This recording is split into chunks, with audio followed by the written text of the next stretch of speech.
सर्वधर्मस्वरूपिणे अवतारवरिष्ठाय रामकृष्णाय ते नमः. Namaskar to all of you. Welcome to the study of the life of Swami Ramakrishna Maharaj, who was called Shashi Bhushana Chakravarti in his pre-monastic days. We shall now go through so many different teachings and incidences from the life of Swami Ramakrishna Maharaj, which were found newly in the complete works of Swami Ramakrishna and some other sources. Now, without any delay, we shall go to see what Swami Ramakrishna Maharaj wants to tell about Sri Ramakrishna.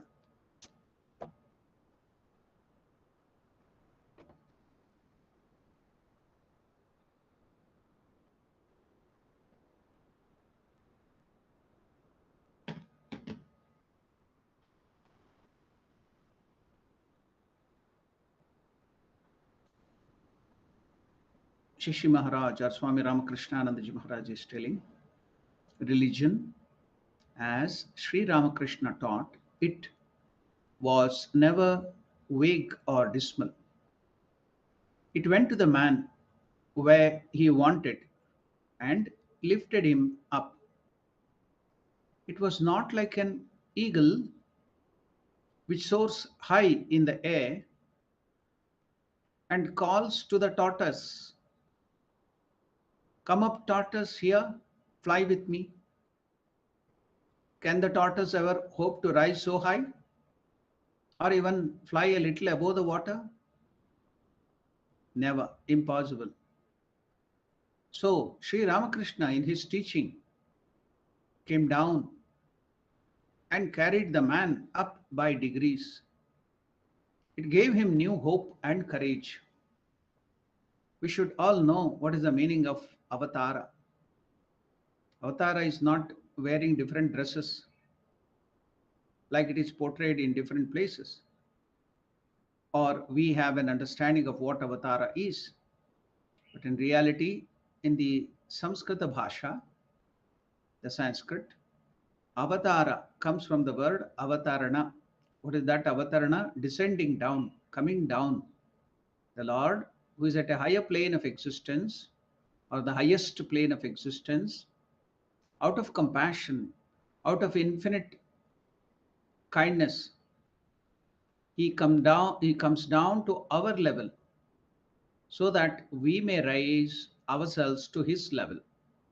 So that coming down, the descending down from that higher level for our good, for lifting us to his level, is called Avatara, Avatarana, descending down for our sakes out of infinite compassion.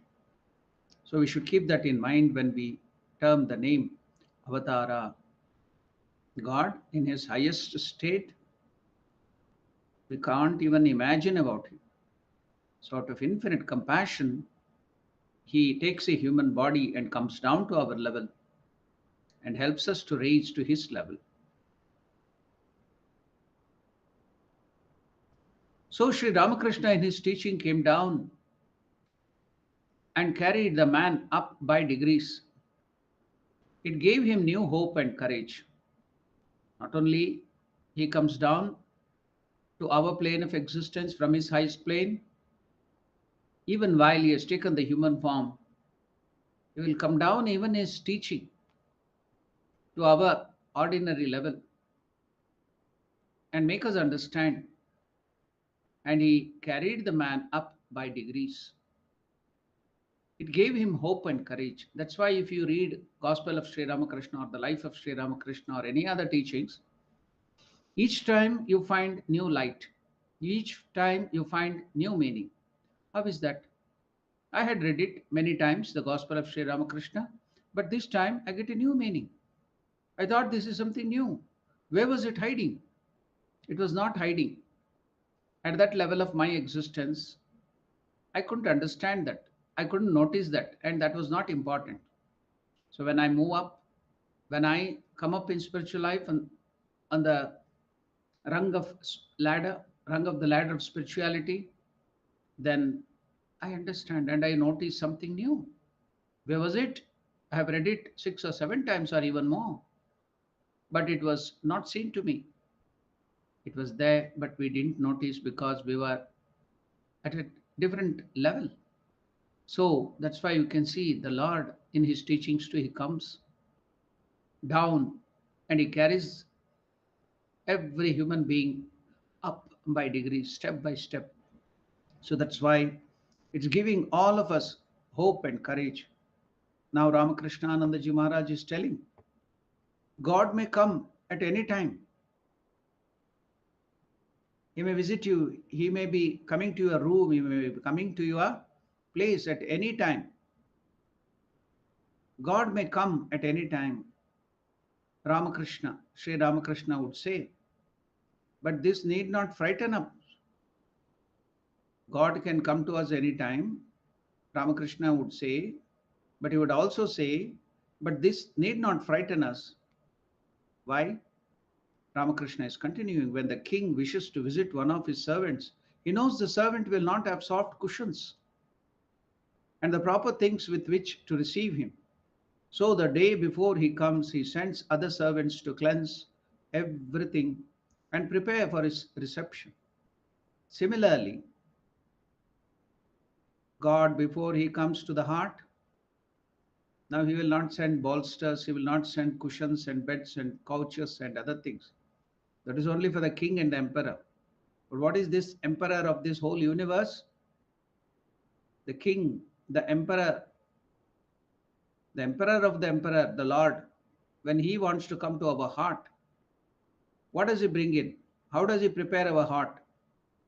God, Ramakrishna himself is telling, the emperor himself is telling, God, before he comes to our heart, sends his servants to make it ready for his coming. And who are those servants? Purity, chastity, humility, loving kindness. And when you see these qualities, purity, chastity, loving kindness, in any human being, now for certain, Lord is present in his heart, already has started coming to his heart, manifesting there purity, chastity, humility, loving kindness. So when you know that when these qualities are coming to us, coming to our heart, coming to our personality, the Lord is started manifesting in our heart. Okay, that is one side of the story. But what is the other side of the story? There is a thing called reverse engineering. Especially some countries are very popular about that. Whatever might be the best technology prepared by any country, those country people will take it, dismantle the machinery or the gadgets, and in that reverse engineering, they will find out what is the secret, what is the technology, and they will prepare even better instrument than the original one. So that is called reverse engineering. So likewise here, when we know that now Ramakrishna himself is telling, when God, before coming to our heart, to our personality, he sends his servants to make it ready for his coming. And who are the servants? Purity, chastity, humility, loving kindness. Then the reverse engineering is, if you start manifesting yourself, these qualities, purity, chastity, that is brahmacharya, not looking at if you are a man, not looking at woman with the wrong eyes, seeing the Divine Mother. If you are a woman, not looking at the other opposite, with the eyes of the lust, but seeing divinity. So that is chastity, seeing God everywhere. Brahmacharya, purity, pure nature of the mind. Chastity, humility, no ego. Vinayata, true vinayata, not show off. Loving kindness. So loving kindness is not expressing your kindness and that's just keeping quiet and going away. That's only sympathy. Empathy. Empathy to the higher extent. What is that? Seeing God in everybody. If you see God in every living being and everywhere, what will you do? Can you keep quiet? The moment God appears before you, will you go on praising Him and just keep quiet, going around praising Him? You'll start serving Him.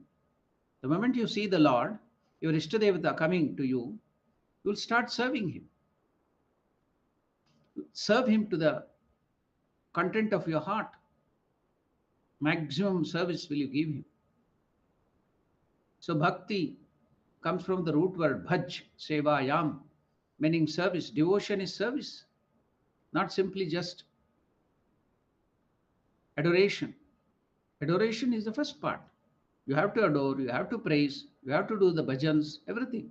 But should it end there? No. It should end. Parivasana, it should end in service, loving service. So, loving kindness. If you start manifesting these qualities, reverse engineering, purity, chastity, humility, loving kindness, and many other good qualities, Lord Krishna, here Ramakrishna is telling all these things. Much more in detail, the same Ramakrishna is telling us Krishna in Bhagavad Gita. You can see the nature of a bhakta, the nature of a yogi, perfected yogi, the nature of a gnani, the nature of a sita pragna. Everything is given in Bhagavad Gita.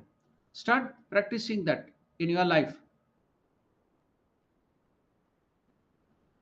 Outside in and inside out. Down to the top and top to the down. So Ramakrishna is telling when the Lord is coming down to our heart, from top to the bottom, He brings all these qualities in us. Now, if you start manifesting these qualities from now, then the Lord is manifesting there. So easy. Why are you waiting until the Lord wants to come down to your heart and manifest these qualities? Start manifesting these qualities in your heart. Then automatically the Lord will be manifesting there gradually, or the degrees by which you manifest these qualities, purity, chastity, humility, loving kindness, then the Lord will be manifesting. That's a wonderful path. Easy. No religion, no science, nothing. It's so natural. So again, Ramakrishna is telling, as in the east, red glow in the sky tell us that the sun is about to rise. Just now, before coming to the class, I go and watch the sky every day. Every evening, I try to watch the sun setting. It will be very beautiful here in Johannesburg. In the kutir I am staying, in the front I can see the sunset. It's wonderful. And if I go to the back window or even the balcony, if I see backside, I can see the sun rising. So the color will be the crimson color, the wonderful color will be so beautiful. Just now I saw, just now means before the class, I saw that. My mind soars high when you see that. See Ramakrishna, each time you see that, you can remember the words of Sri Ramakrishna. What is that? Or again, as Ramakrishna is telling, as in the east, the red glow in the sky tells us that the sun is about to rise. So the moment you see that sunrise, it tells us that the sun is about to rise. So just by looking at the man with all these qualities, one can tell whether God will come soon to him, or else the God has already come to him. Now, Ramakrishnanandaji Maharaj is continuing with the reminiscences about Ramakrishna. Bhavanath was one of those whom the master spoke of as having been born perfect. Bhavanath was one of those whom Sri Ramakrishna spoke of as having been born perfect. He also said that Bhavanath and Narendra had a special affinity, but Bhavanath married. One day, the master told me to go to him, to that Bhavanath who got married. One day, the master asked me, that is Shashi Maharaj or Ramakrishna Ananda ji, to go to him, saying I would learn much from him. I wondered why he should send me to a householder to learn. But when I saw Bhavanath, I understood. As we sat talking of God, he went into meditation.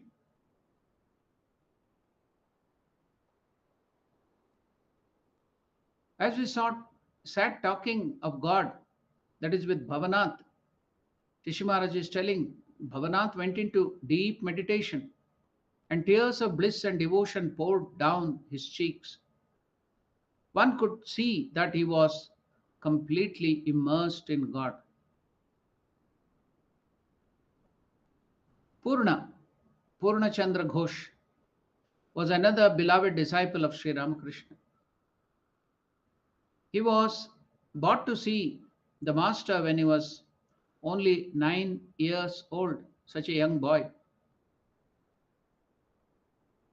And can you imagine? He was just 9 years old. This young boy, Purna, and Sri Ramakrishna is asking this 9-year boy,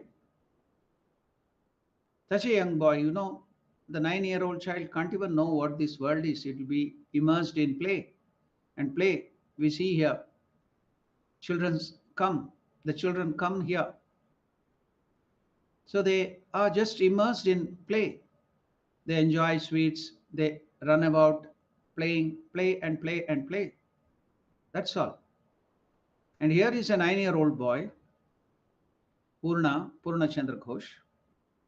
And now, the moment he saw him, Ramakrishna, for the first time, is asking, who am I? About himself, about Ramakrishna. He is asking that young boy, Purna, can you recognize me? Who am I? The master asked the boy, who am I? Purna replied, that 9-year-old boy replied without a moment's hesitation. Without a moment's hesitation, Purna replied, seeing at Sri Ramakrishna, the 9-year-old boy, you are an incarnation of the deity. You are an incarnation of the Lord. Immediately that 9-year-old boy could recognize who Sri Ramakrishna was. You are an incarnation, told that boy, 9-year-old boy. Then the master asked that 9-year-old boy if he spent some time each day thinking of God. The boy replied that he often meditated and that when he did, tears of joy streamed out of the outer corners of his eyes.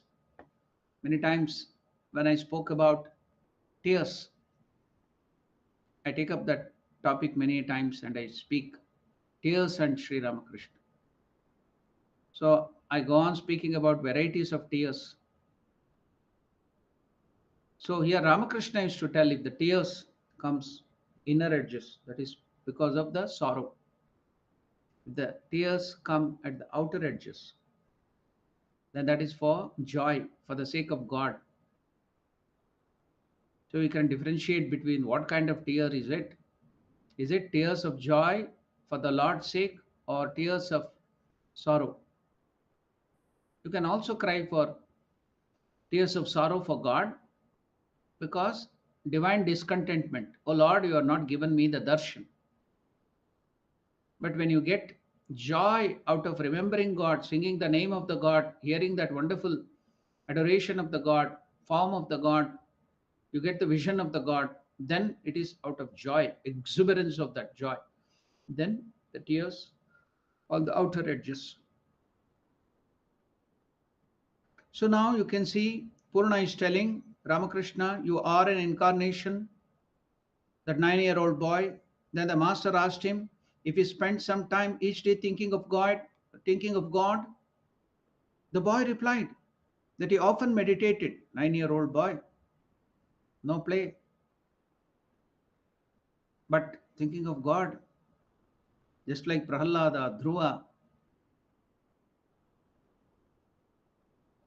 The boy replied that he often meditated and that when he did, tears of joy, tears of joy streamed out of the outer corners of his eyes. The master always said of him, that is about Purna, that he had attained the highest state of bhakti. If you want to see the highest state of bhakti, Shuddha Bhakti, then see Purna. He is already attained as a 9-year-old boy or even lesser. He is born with those traits. But he married. The parents forced him to marry. So, did it do any harm? No. He was in that state. Externally, he is bound in the world, but internally is at a different state. You can't recognize people, even they may be with you, walking with you, just like ordinary people. You can't understand what is there within because of your fault finding tendency. Criticizing, I see many people always making fun of others, always criticizing what they tell. You have to give ears. We should not be judgmental. We can't know what is there inside. So that's what Ramakrishna told. God can come to you at any time. So instead of finding faults and seeing, because it is the Lord who is there in everybody, in every human being, you go on poking fun and making fun of others, criticizing, but you will be hurting the Lord in that way. Stop criticizing, stop finding fault in others, stop looking at that from biased angle. Is that not also what in the our neuroscientist told yesterday or many other classes? And automatic negative thoughts. You have biased feeling. Everybody, you see that the moment you talk, they talk, you start finding fault, you laugh at it. Who knows, they might have gone very high in spiritual life. God alone knows. When they talk, I feel shocked. I feel sometimes, oh, I am at a very lower strung. They are at a very higher, they may be householders, but they are at a very high level. With their talk, I can understand. I respect them from within because we have to have our own way of living. We have our limitations. But I can hear with their words, one or two words, with the thoughts, just one word, you can understand what is their level. But to go on finding fault, making fun of them, you lose the opportunity. So stop that attitude of making fun, criticizing, character assassination, because then you cannot recognize God. Be ready always to see, is there anything good in others? That is purity of the mind. So the boy replied that he often meditated and that when he did, tears of joy streamed out of the outer corners of his eyes. The master always said of this boy Purna that he had attained the highest stage of bhakti, highest stage of bhakti. He loved him so much that he would now and then stand and wait at the gate of his school. He would go to his school. He was 9 years old, so he was studying in the school. Ramakrishna himself, the Avatara, the great Avatar Purusha, used to go in search of that boy, stand at the gate, wait till the school is over, holding some prasad, holding some sweets. He would feed that boy because he knew. And we, when the Lord or the great souls come to us, we criticize them, make fun of them. We see only faults. So whatever is in my eyes, The glass which I am wearing, I see that color because the fault is in me. So I see the fault everywhere. Just like the jaundiced person who has got the disease of jaundice, he sees yellow everywhere because the bile is there in all the blood capillaries, blood.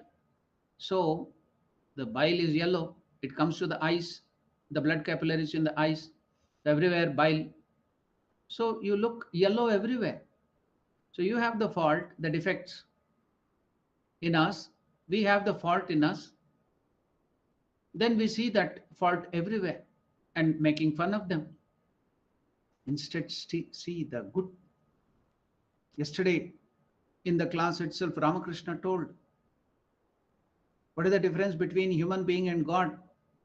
I explained about that. We have taken it ordinarily. The ordinary nature of the human being is to find fault and see fault, criticize others. Even if he does 100 good things, you catch hold of only one small bad thing he has done and criticize him, find fault in him, and always go on blaming him for that. That is human nature. On the contrary, what is divine nature? What does the Lord do? I might commit hundreds of mistakes, but I might have done very little good thing, and the Lord will recognize that and lift you up, forgetting all the bad nature. So what does that show here when Ramakrishna tells that? Develop that God nature. Instead of your human nature of finding fault in others, always poking, making fun of everything.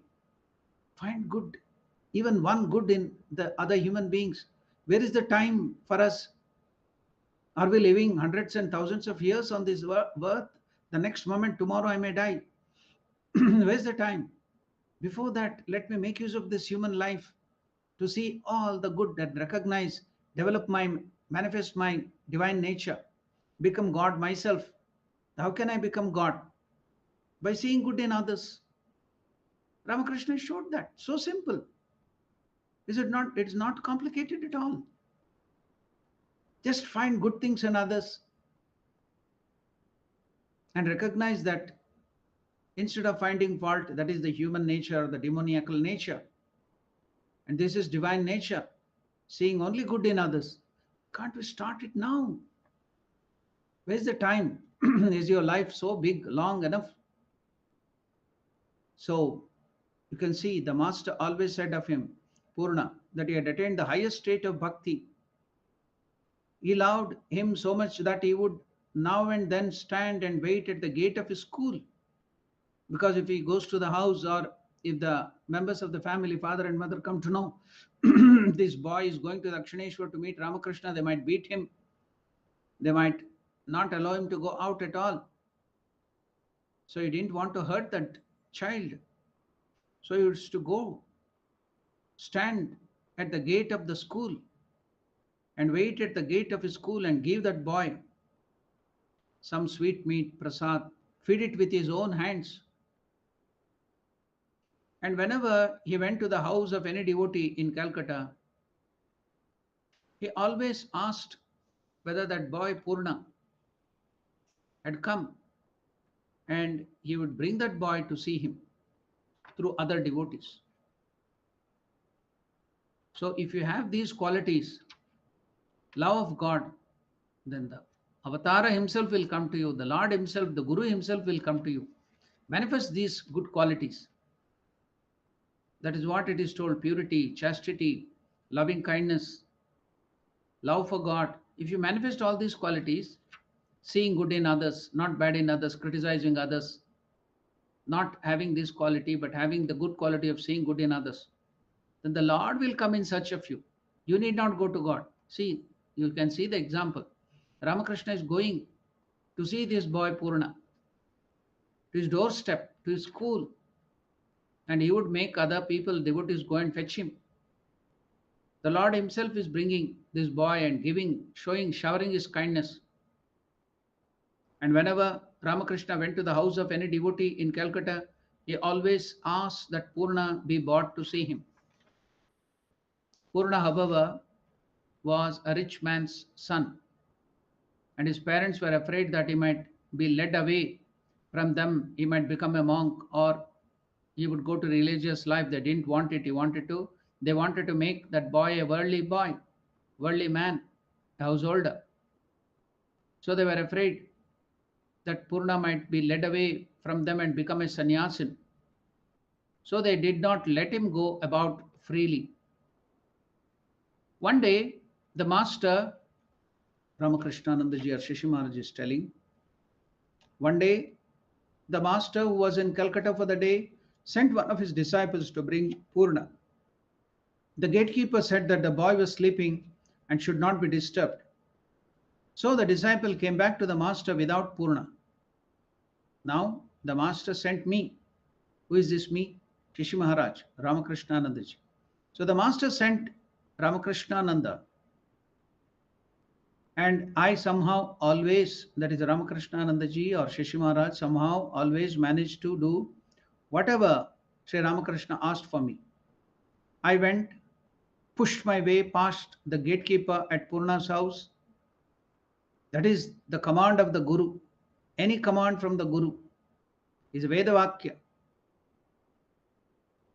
So for Ramakrishnanandaji, anything from the Guru, you would just follow it and do it at whatever cost, not like others. That was the Guru Bhakti. At any cost, it might be midnight, it might be early in the morning, it might be odd hours. He would put it into practice, whatever the command of the Guru. That was the devotion of Ramakrishnanandaji towards his master, towards his Guru. So now the master sent, he knew that Ramakrishnanandaji or Shishi Maharaj will do whatever he tells. So the master sent me, and I somehow always managed to do whatever he asked for of me. I went, pushed my way past the gatekeeper at Purna's house and went upstairs to the hall where that boy Purna lay asleep beside his brothers. I stooped down and pinched him gently. Ramakrishnanandaji stooped down to this boy Purna, pinched him gently. The boy woke up, and I whispered to him why I had come, and together we slipped out softly, told some story to the gatekeeper. I ran to the master. See now, you might ask, did Ramakrishnanandaji and that boy tell an untruth? We have that fault-finding nature in us. Many people will ask, oh, did not that boy or Ramakrishna, the Shishi Maharaj as a youth, they will not see all the other good things. They will catch hold of these small things. That is our fault-finding nature. That is human and demoniacal nature. Oh, see, he has told an untruth, lie.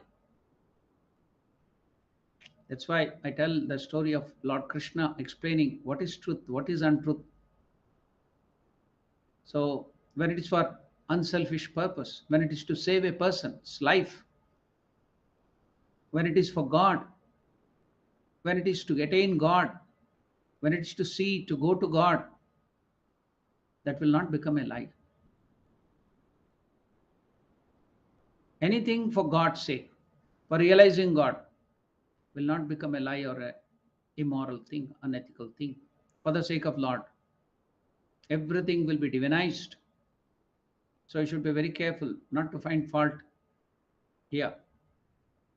It's for the higher purpose, to meet the Guru, to meet the Lord, to realize God. So even a small lie would be converted into divinity, divine. So how can we convert anger? How can we convert the negative qualities of lie into a positive one? Turn it towards God. Turn anything towards God and it will become divinized. For the sake of God. Ramakrishna used to tell, this sweet is bad for bile. It will disturb your bile. The sweet is bad for health. But sugar candy, though it is a sweet, it falls in the category of the sweet. Sugar candy water is a medicine for bile. Sweet, all sweets are bad for bile. It will disturb your bile. It will disturb your liver, all sweets. Sugar candy is also a sweet, but sugar candy juice taken will cure your bile. Likewise, desires, all desires are bad. They will lead you away from God.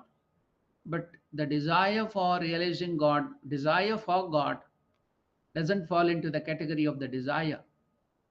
But on the contrary, this desire for realizing God or desire for God, though it is a desire, it will lift you to God.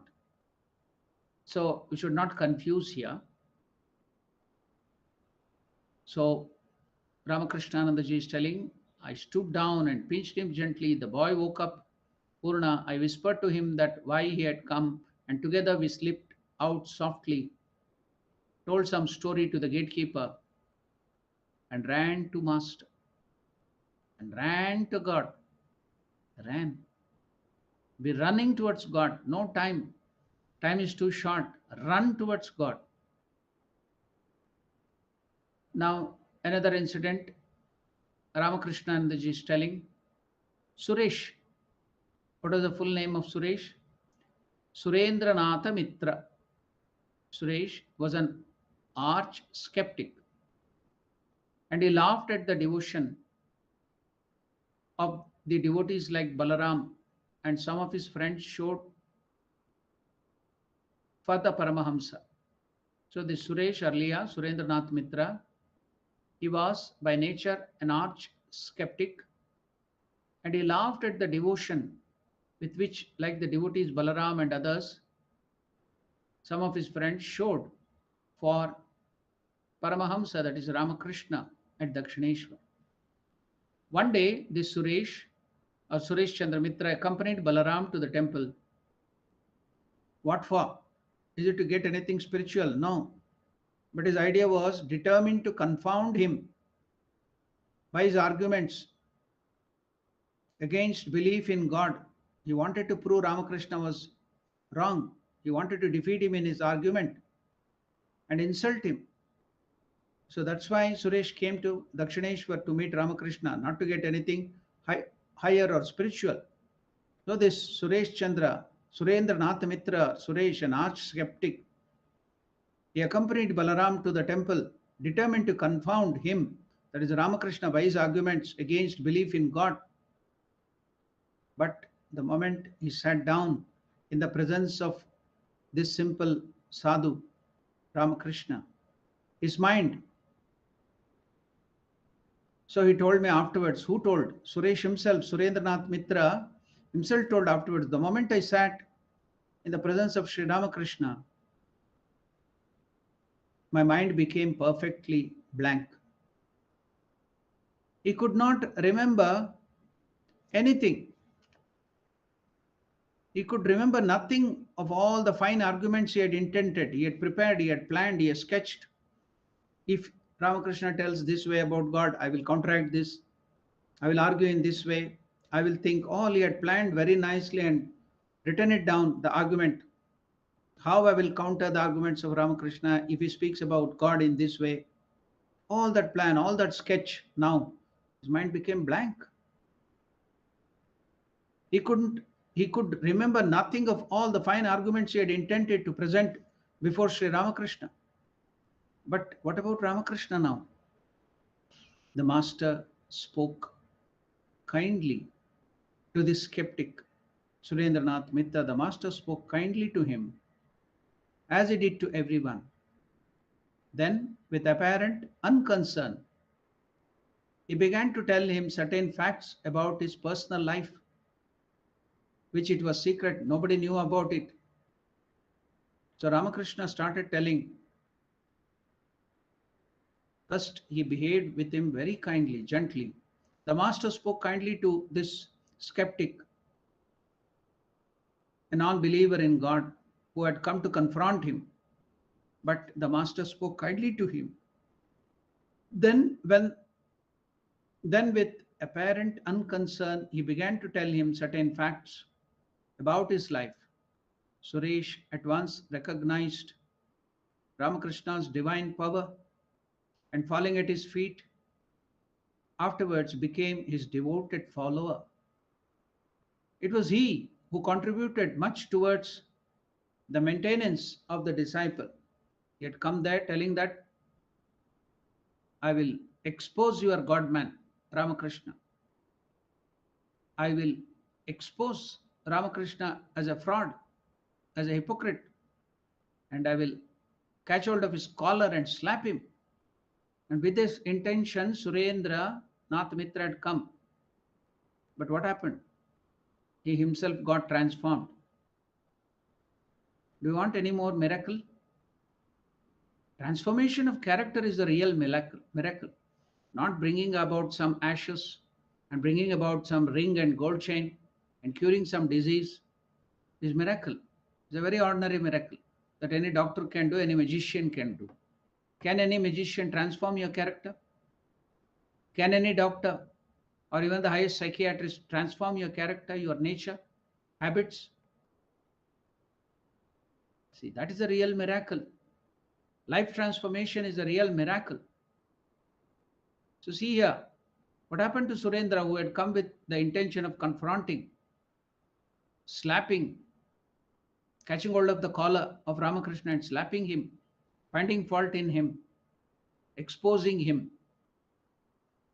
Now, instead, Surendranath Mitra at once recognized his divine power of Ramakrishna and falling at his feet became his devoted follower.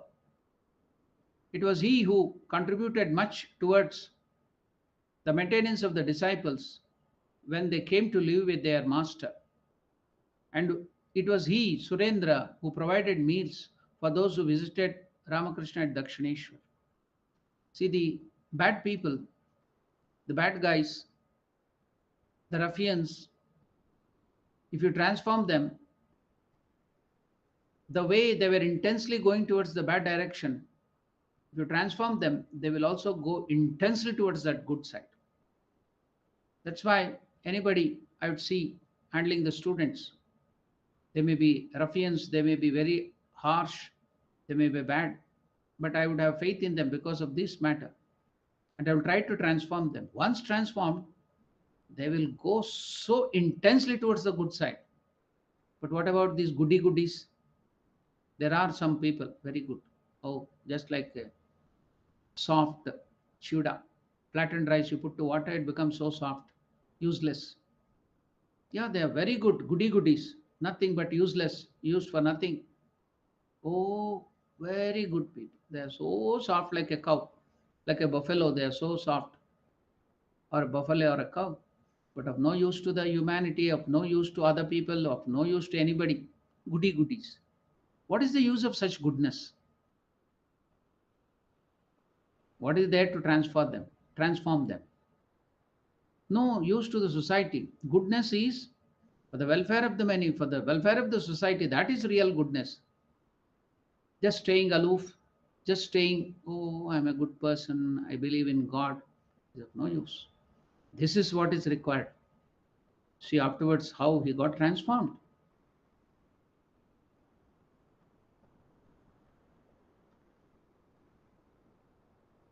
Now, Shishi Maharaj is telling another incident from the life of Sri Ramakrishna. On one occasion, when the master was talking with his disciples at Shampukur, he suddenly became entirely abstracted and for 10 or 15 minutes remained in that state. When he returned to outer consciousness from that higher state of samadhi, he explained. What did he tell? For that few minutes he was there in that deep samadhi. He told, I had been to Surendranath Mitra, that Suresh house, in that higher state. He went through the path of light, not physically, but through the path of light. I had gone to the house of Suresh. His body was here, but Ramakrishna had gone there. I had been to Surendranath Mitra's house. And what was Suresh doing there? Suresh himself told later that he was sitting before the newly set up image of the Divine Mother Durga in his house. That was the Durga Puja time. Weeping because Sri Ramakrishna had not come to see him. Because at that time Ramakrishna was sick. He was not healthy. He couldn't move out. So Ramakrishna couldn't come to his house to see the Divine Mother. the Durga image of Divine Mother. So Suresh was sitting in front of the image of the Divine Mother and weeping for Ramakrishna.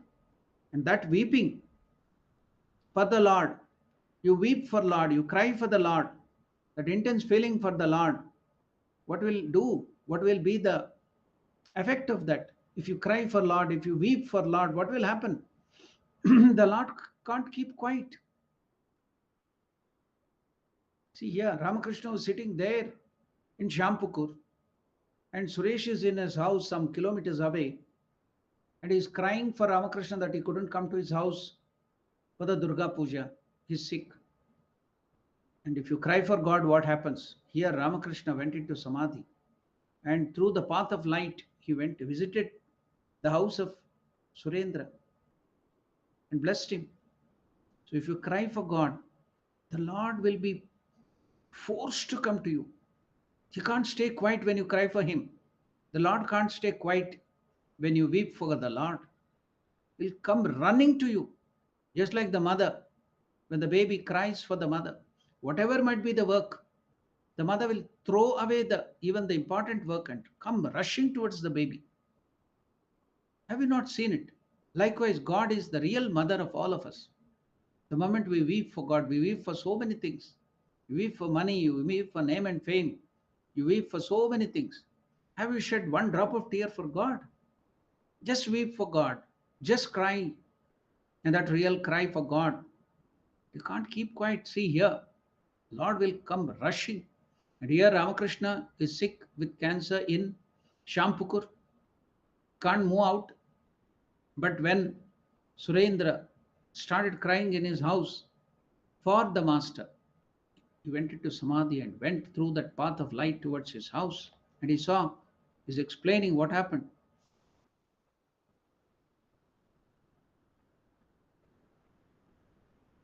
Suresh himself told later that he was sitting before the newly set up image of Divine Mother in his home, weeping because the master had not come to see the Divine Mother, for it was the first time he had remained away from the Durga Puja worship of the Divine Mother. But what happened when he was weeping?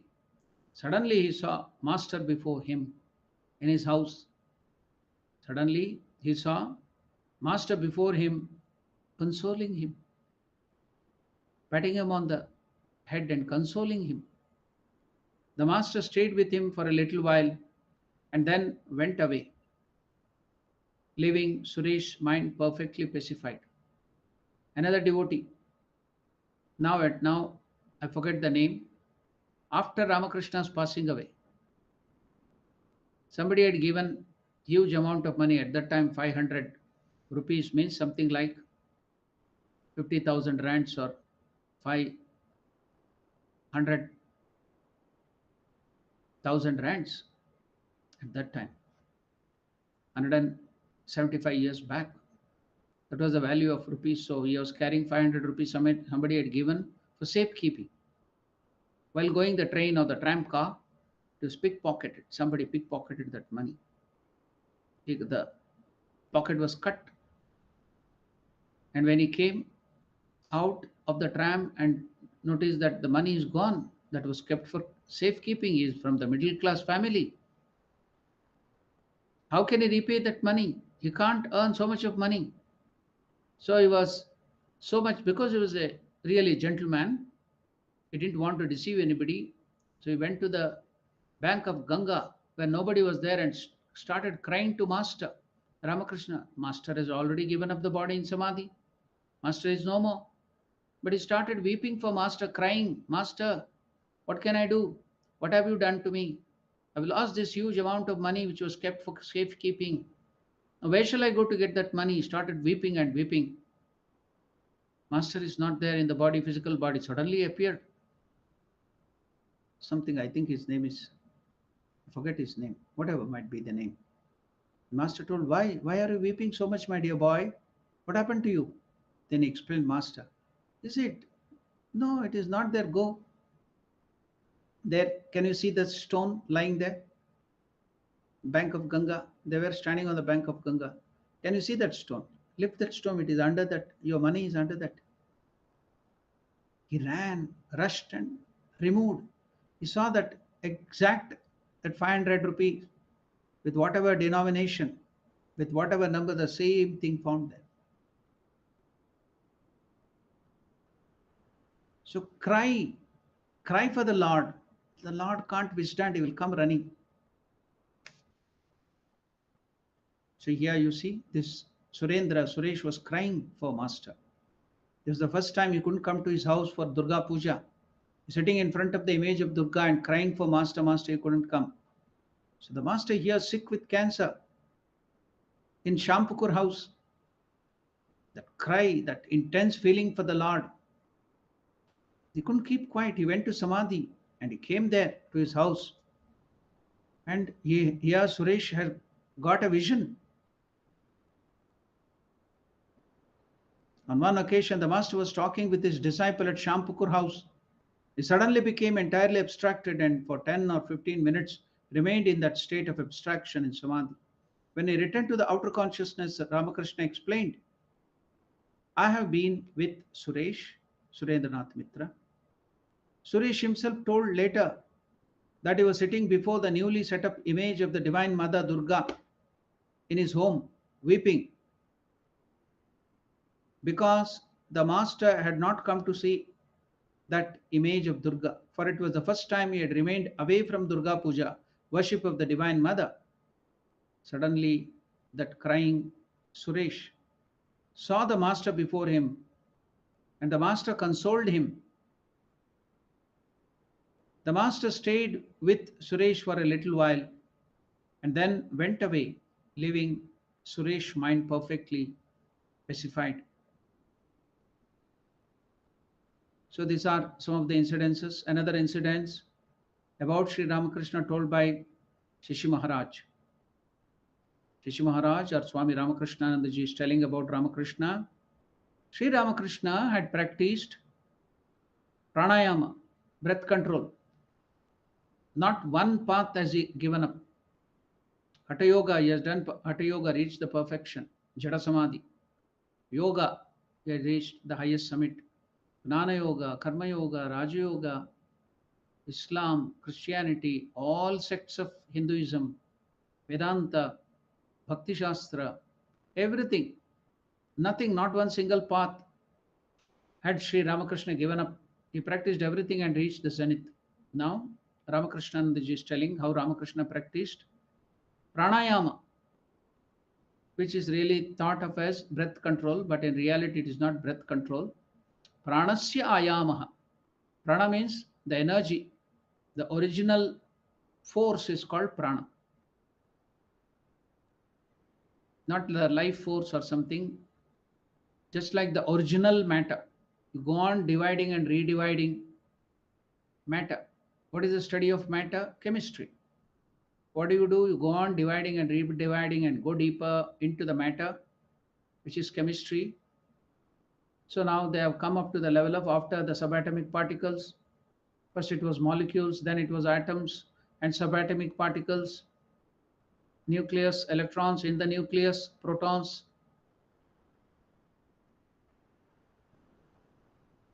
neutrons. Then that also has been penetrated and divided.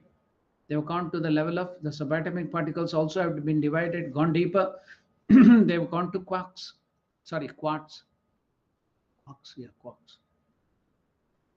But our rishis and munis, millions of years back, had divided and redivided and gone into the basic original matter, Akasha.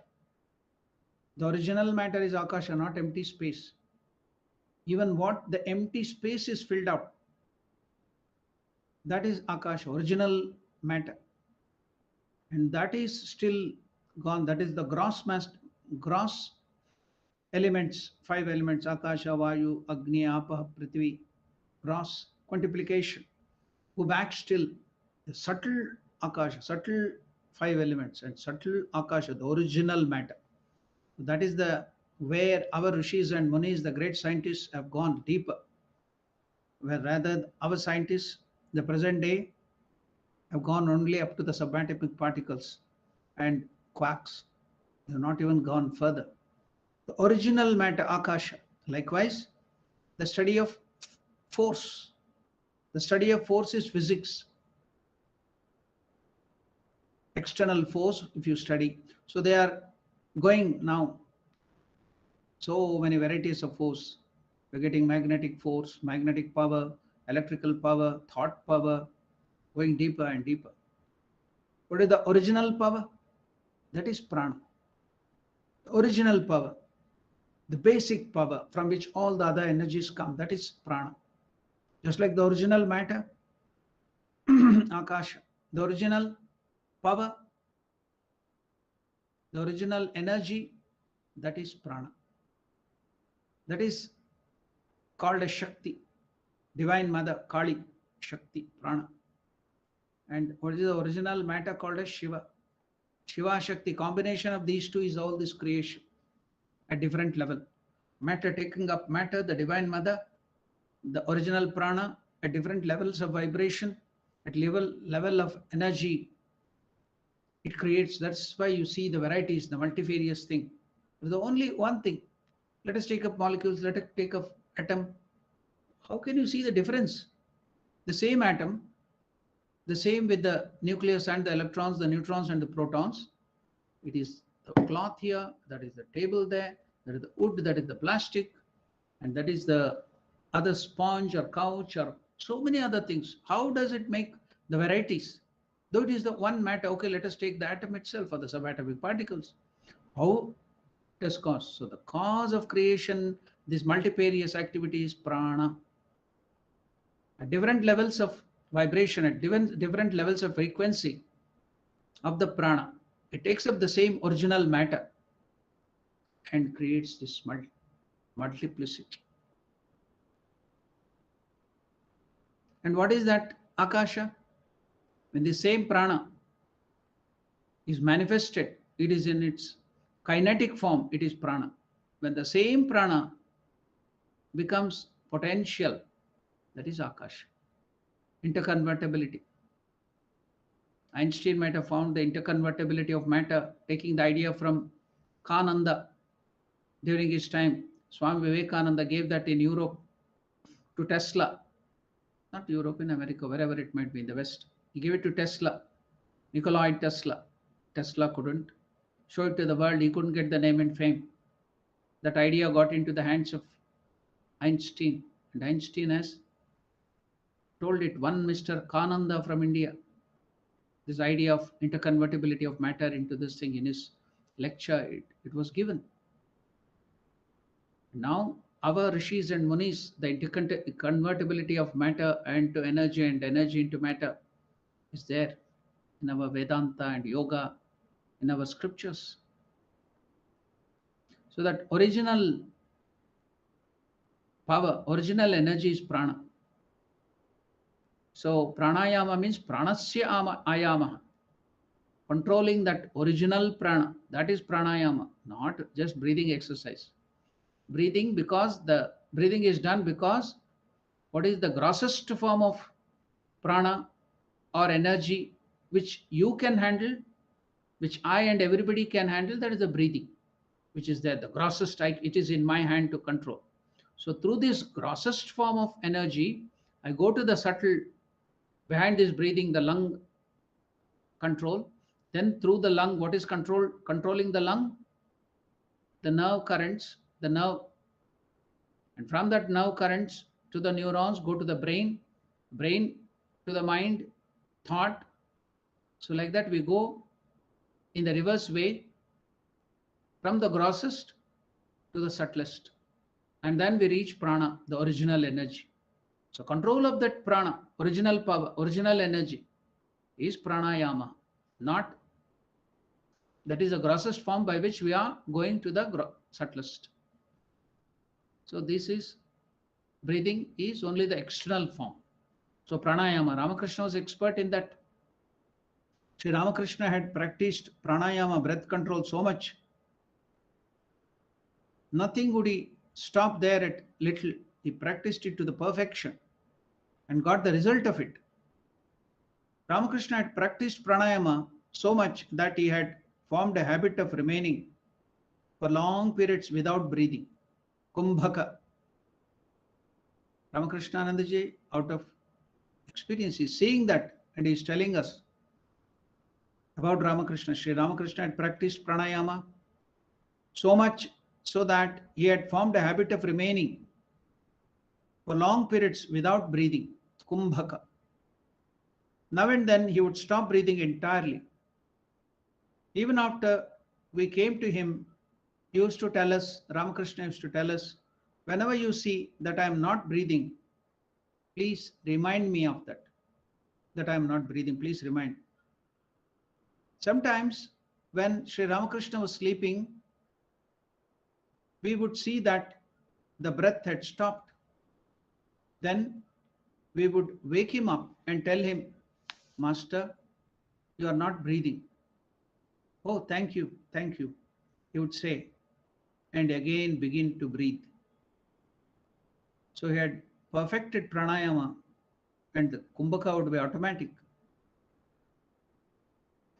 Now Ramakrishna or Shashi Maharaj is continuing during his 12 years of sadhana.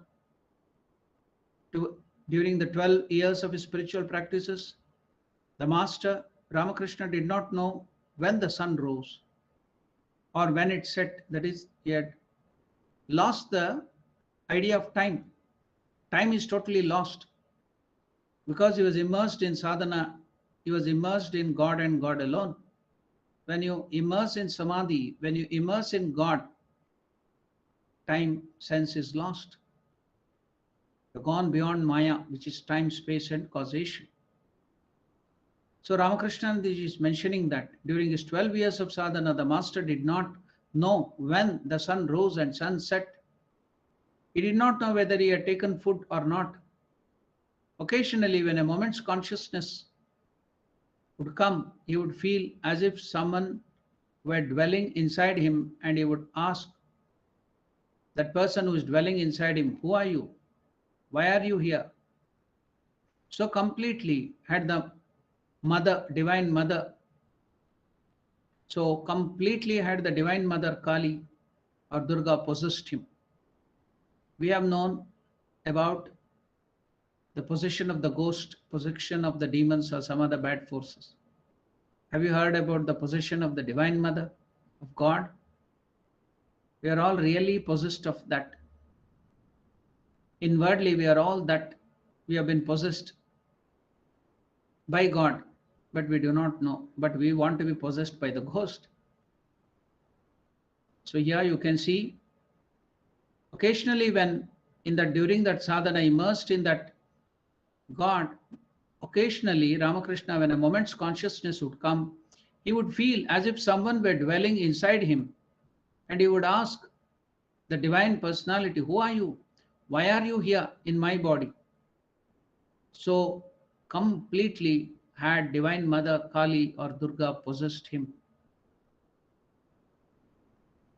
His body was especially manufactured to stand the shock of these manifestations. So Ramakrishna's was not an ordinary body. He used to say, if even 1/1,000,000th part of the emotions, bhava, if even 1/1,000,000th part of the emotions, the bhava, I feel should come to an ordinary person, his body would break into pieces. Just as when a mad bull gets into a garden, it tears and uproots everything there in that garden. Ramakrishna would compare his religious devotion to a mad elephant.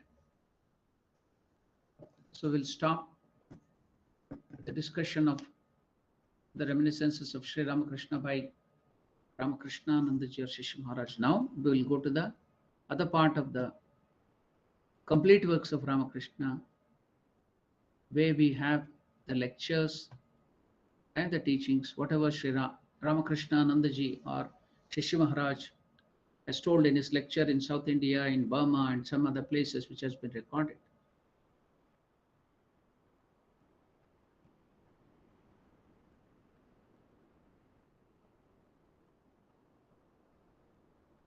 Yesterday we saw he was talking about in the lecture about the Avatara Purushas or the realized souls, and telling about those great people. They are also called Bhagavan, because they have the bhaga, that special qualities in them. That's why they are called Bhagavan. Anybody having these qualities are called Bhagavan. So humanity falls at his feet and worships him as God. Anyone going contrary to the rules and perception of these great ones stands outcasted before society.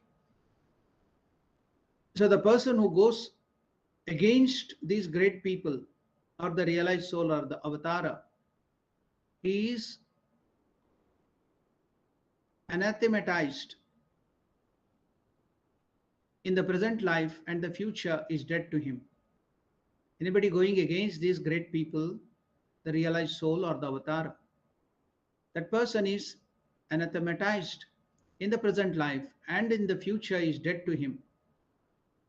So that person leads a degenerate life, sunk in all evil propensities. The mean-minded heart is the region of all sorrow.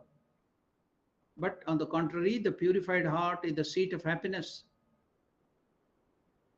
Three things are said to be very difficult to obtain. Now in his talk, Ramakrishna is telling, this is quoted from Viveka Chudamani. Durlabham trayamevaitat daivanugraha hetukam manushyatvam mumukshutvam mahapurusha samshrayaha. The same thing Ramakrishna is telling in his talks. Three things are said to be very difficult to obtain. What are they? Manushyatvam, a human life. Human life is very, very difficult to obtain. After 8.4 millions of different lives we get, not years, but lives, each life having 100 years or whatever, or even less or much. So after 8.4 million lives going through different lives, we get the first human life, Manushyatvam. So it is very, very difficult to get Manushyatvam. And what is that? After getting Manushyatvam, human life, the other next quality or the next thing which is very, very difficult to attain is Mumukshutvam. After getting this human life, we are engrossing this wonderful, this so sacred, pure human life for worldly purposes, for worldly enjoyments. It is just like burning your sandalwood for heating your coffee or getting some warmth from the cold weather. You are wasting that sandalwood. It can be used for higher purpose. Or you are using a very precious stone to scrub your legs, because in the winter the legs gets cracked. So we use the stone to scrub it. So you are using a precious stone, a very big stone you have found.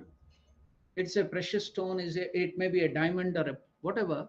You are using that to scrub your feet. So it is just like that. You have got this wonderful Manushyatvam, that is the human life. Instead of using it to realize God, you are using it to enjoy this worldly life. What a shame. So the next very, very difficult thing to obtain is Mumukshutvam. What is Mumukshutvam? Mumukshu? Mokshum Icha. Who wants real freedom, who wants liberation, who wants to realize God, who wants to know about God, realize God, that is Mumukshutvam. Mokshum Icha. That is yet very difficult. Even liking, even getting an idea, simple idea to realize God, that is very, very difficult to attain. Then if you have attained that, if you have come in contact with great people, your guru and ashrama, or about Ramakrishna, then don't waste that opportunity. Very, very difficult to attain human life, then Mumukshutvam, then finally Mahapurusha Samshrayaha, to get the company of great people, to get the satsang of great people, good people,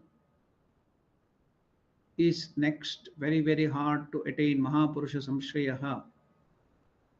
And even after getting all these, obtaining all these three very difficult things, if you waste your life, then what can be told about that? It's very difficult, Ramakrishna Anandaji is telling, to get a human birth. And what about the next? An earnest yearning, earnest yearning for God, and lastly, the company of holy men. Those unfortunate beings, unblessed by a Mahapurusha, never attains peace at any time. The realized soul, the Avatara Purushas, those unfortunate beings, unblessed by these great souls, never attain peace at any time. So if you got the company of the great soul, don't waste that opportunity. The Mahapurushas, Mahapurusham is great soul, realized soul, Guru or Avatara. The Mahapurushas occupy a unique position. They breathe the spirit of Kala Shakti. The whole universe manifests in time and is sustained in it. That's what you could see in Krishna, Kala Shakti. Kalosmi Lokaha, Krishna tells in Bhagavad Gita. They breathe the spirit of the Kala Shakti. The whole universe manifests in time. Have you seen that the whole universe is manifested in time? That is Kala. That is the Divine Mother. That is God. That is Avatara. They breathe the spirit of the Kala Shakti. The whole universe manifests in time and is sustained in time. The Kala Shakti rules the world. So too the Mahapurushas, the realized soul, the Avatara Purushas, their words are Shastras. What are Shastras? What are scriptures? They are the experience and words of these great souls, the Rishis, the sages, the Avatara Purushas. These are scriptures. So their words are Shastras. You think that there is some book and it has some teachings, that is Shastra, scriptures. No, they are the words of these great souls recorded in the form of the scriptures. Their sacred utterances form the Vedas. The Vedas are the recordings, or the words, or the experiences of these great souls, rishis and realized souls, the avatar purushas. Their sacred utterances forms the Vedas, the Puranas, the Agama, and the Bible, the Quran, the Tripitaka, and the Zendavesta. And for all times, they guide the evolution of humanity. They are the real guide to the evolution of humanity. They infuse hope and courage in the hearts of humanity that suffers from the veils of samsara. What is samsara? Samyak sarati. It flows very quickly. That is samsara, transmigratory existence.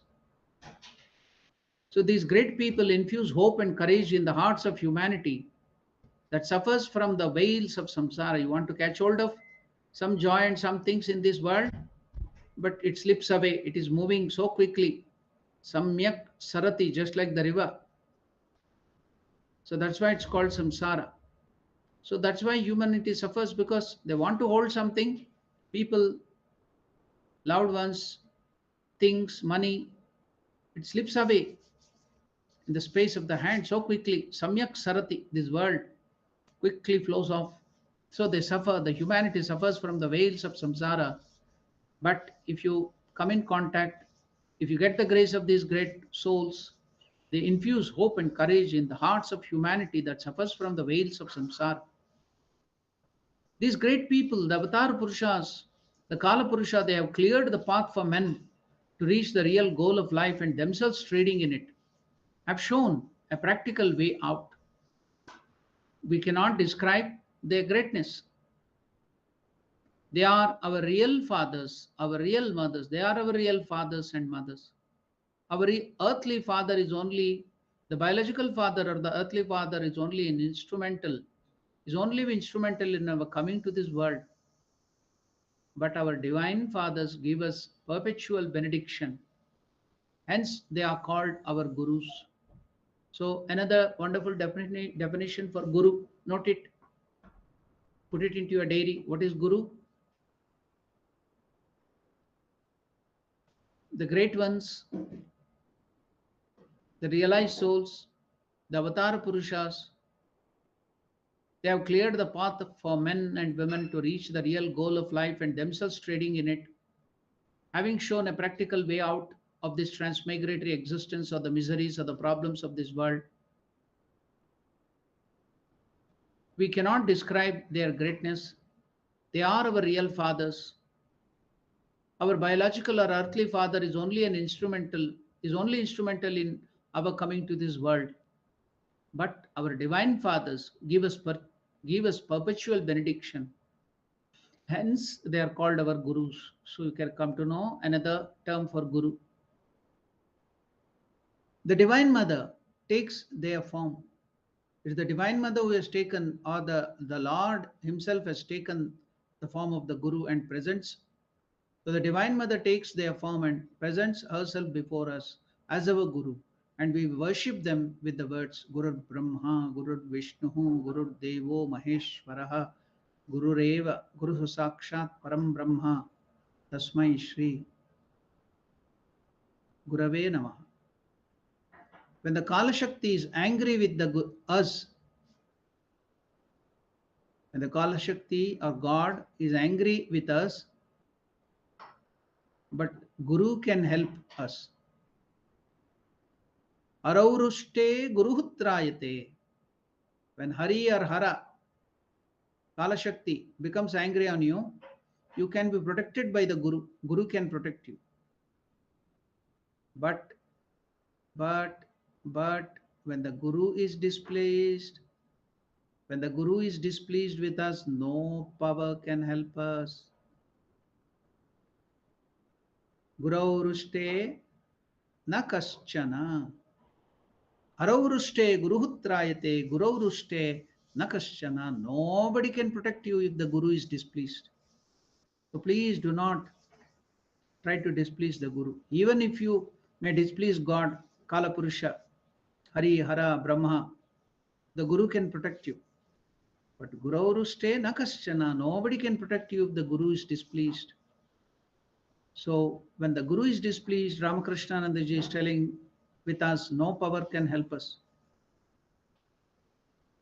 At the present age, in whose blessed heart the Divine Mother has enthroned herself, by surrendering to whom do hundreds of weary souls hope to gain deliverance? Who is that great one to free the ignorant now from the grip of atheism and agnosticism, on whom the eyes of all aspirants fall in this present age of decadence, Kali Yuga, decadence of Dharma, in this present age of decadence of Dharma? Where is that loving Guru whose parental words moisten the parched soul and blossom the heart to celestial light? Who is that enlightened personage whose devotion and wonderful spiritual experiences in the garb of an illiterate man command the universal relevance of the so-called educated world? Who is that Mukta Purusha, the Avatara, who is hiding his real personality, who has come down incognito, Chadmavesha, who is hiding his real personality, works through the illustrious Swami Vivekananda, who works through the illustrious Swami Vivekananda, and with his light of wisdom illumines the whole world. Really, the life of Sri Ramakrishna is unique. That is Ramakrishna. Who is that? That is Ramakrishna, tells Shishi Maharaj. Really, the life of Sri Ramakrishna is unique in all respects. We have heard from him that to gain spiritual wisdom, worldly means are of no avail. Sri Krishna also has given the self-same advice. Ya Nisha Sarva Bhutanam Tasyam Jagarti Sanyami. The very life of Sri Ramakrishna illustrates this truth. We cannot grasp this higher truth through intellect. For what the world recognizes as good is bad in the eyes. For what the world recognizes as good is bad in his eyes. And that which succors to ordinary man's well-being was the cause of all misery to him.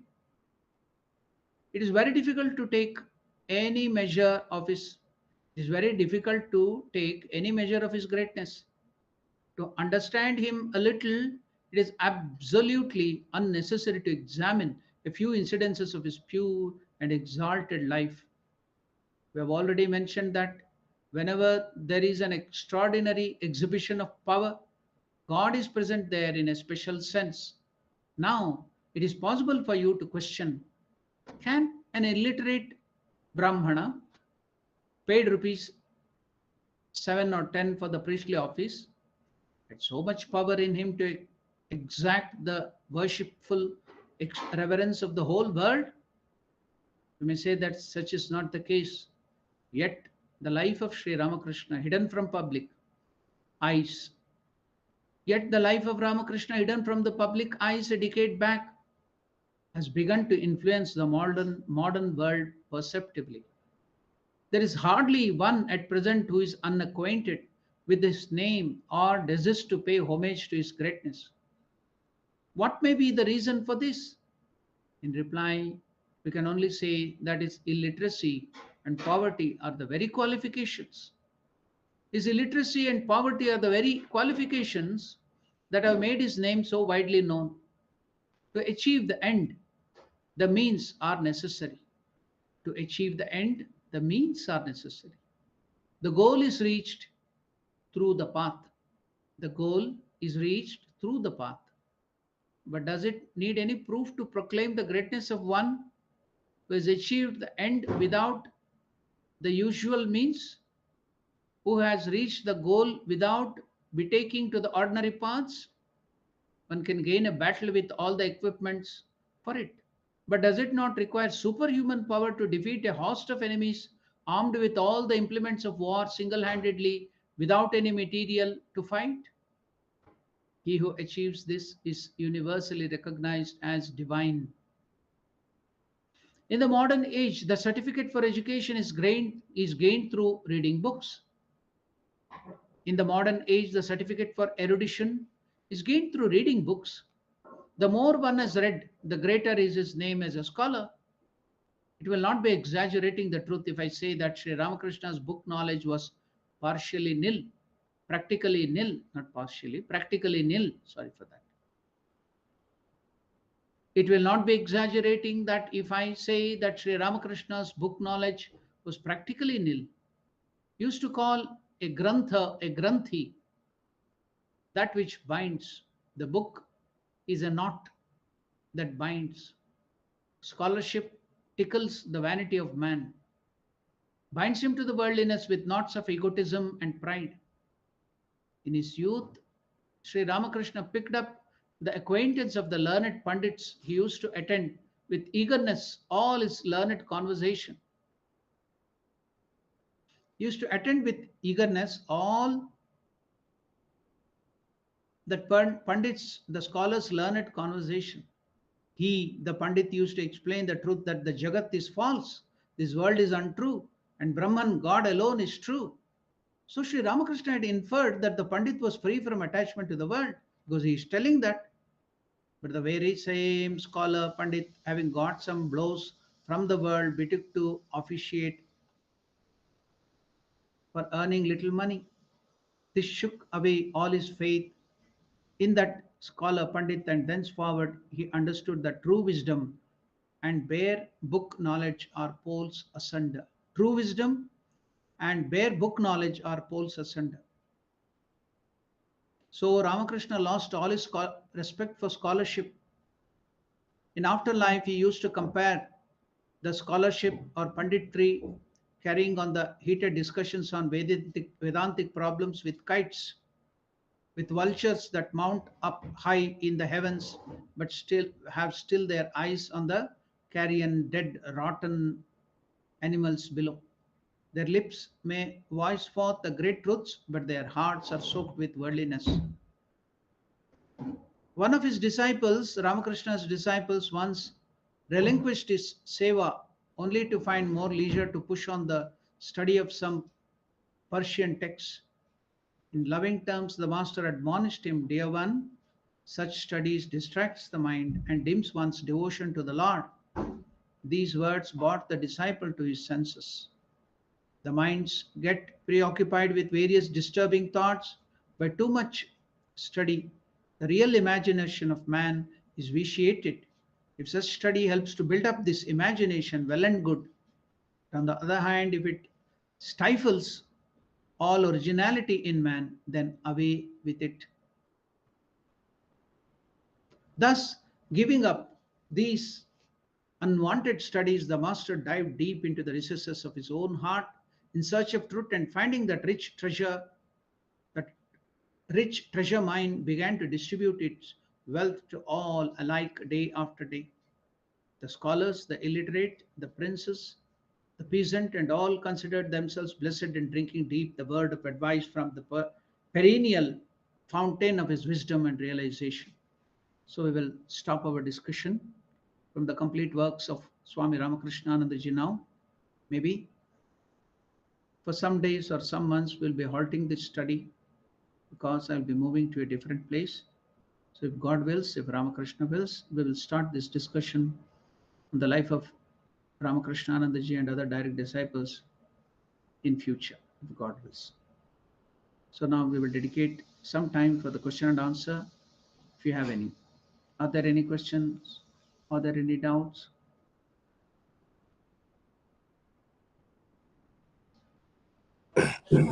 Hari Om, Swamiji. Hari Om, Kolanji, please tell. Swamiji, I would like to take this opportunity of thanking all the organizers, nourished by Sridhar, by Shrikant, and the organizers for arranging these events, which are so beneficial to not only those that are in here, but to mankind in general, and also obviously to you, Swamiji, for rekindling our interest back into our religion and our culture. It's so refreshing, and from the bottom of our hearts, I think all of us are so grateful to you and the organizers to bring this out. I thank you, Swamiji. Om Namo Narayana.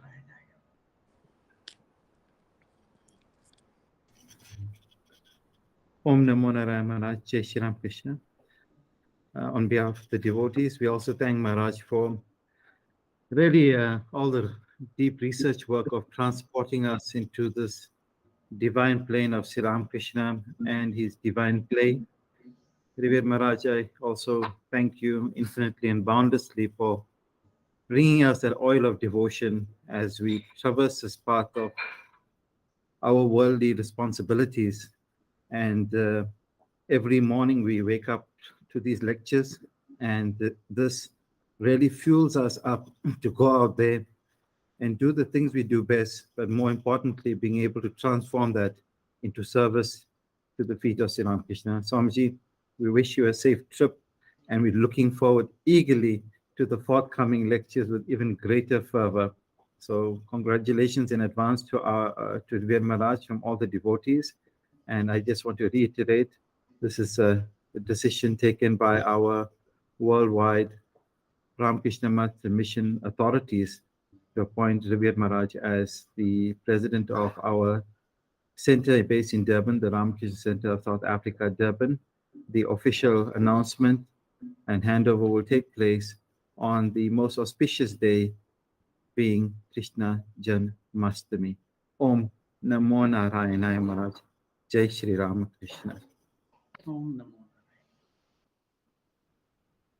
Om Maharaj. Maharaj, you had ended the talk with talking about scholarship, and Sri Ramakrishna was the source of all of that knowledge and books, so he didn't need to indulge in them.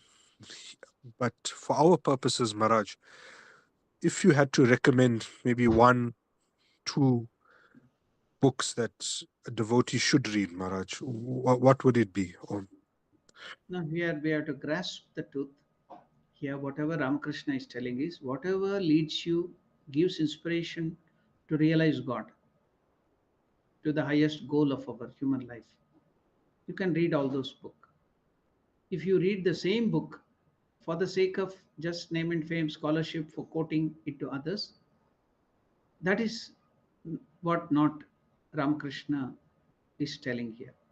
So any book I didn't, because I can't limit to some books only. Any book, read it if it leads you to higher life, if it inspires you to realize God, go very intensely towards God, all the books are good. But if any book is troubling you or taking away you from God, don't read that. That's all. So that is the basic thing. So any book inspiring you to lead to God, gives you devotion, gives you knowledge, please read all those books. Yeah, I think we have no other questions or doubts. I will end today's session with the prayer.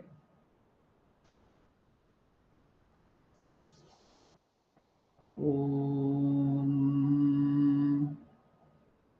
Priyatam Pundarikakshaha Sarvayagneshwaro Harihi Tasman Tushte Jagat Tushtam Prenite Prenitam Jagat Harihi Om Tatsat Sri Ramakrishna Arpanamastu.